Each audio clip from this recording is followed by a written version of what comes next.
Hey fandom, welcome to a comic show, Comics You Need. This is Aaron. I'm Mike.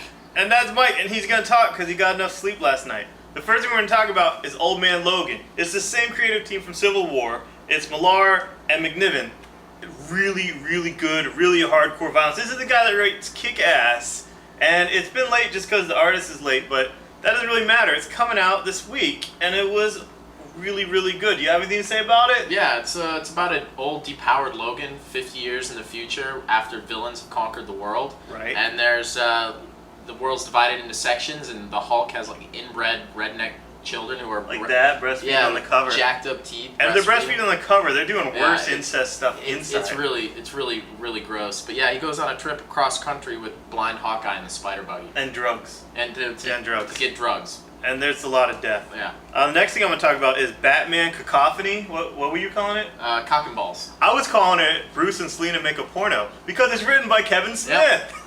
And Kevin Smith has had a lot of problems in comics in the past with lateness. Well, DC proved that of this 3 issues, 2 are already done. They showed both scripts. Now, maybe the third one's going to be late. Maybe he'll pull it through. I'm hoping he does. But the second problem Kevin Smith kind of had, maybe it's a perceived problem, maybe it's not, you know, fandom likes to complain about things, but too much dialogue in the comics because his movies, which I loved and modeled my entire life off of, okay, I am Randall, but that's neither here nor there. The movies are very dialogue heavy, and when he had the comics so dialogue heavy like in his Daredevil, it just covered up all of Joe Quesada's amazing artwork.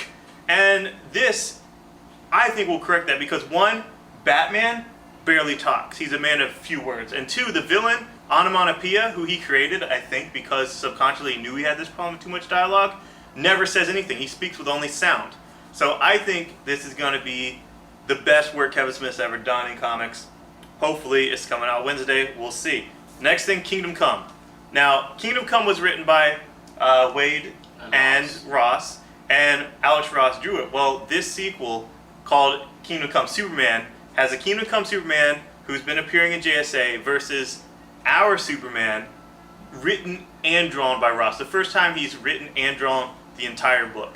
And I can't wait. It's going to look beautiful. You're going to get to see Superman choking himself. I mean, that's on the cover, you know? I mean, just Superman and Superman, it's going to look like, you know, the shower in Bally's. I mean, that's going to be pretty bad. But I can't wait. And the next thing is Ghost Rider, Jason Aaron. Now, Jason Aaron was here when this book came out, his first issue of Ghost Rider. It's signed by him. He's an awesome guy. We love him. His Ghost Rider took a very mature Vertigo-esque horror twist to it. Now, it's not a mature reader book, but it skates that line, and it was great. I love Ghost Rider now, and I never really liked him that much before. And the volume brings you all the way up to the new story arc called Rider vs. Rider, where Johnny Blaze is going to be fighting Danny Ketch. And that's already started, so you can buy the collection and then buy the first issue of that, which would be issue 28.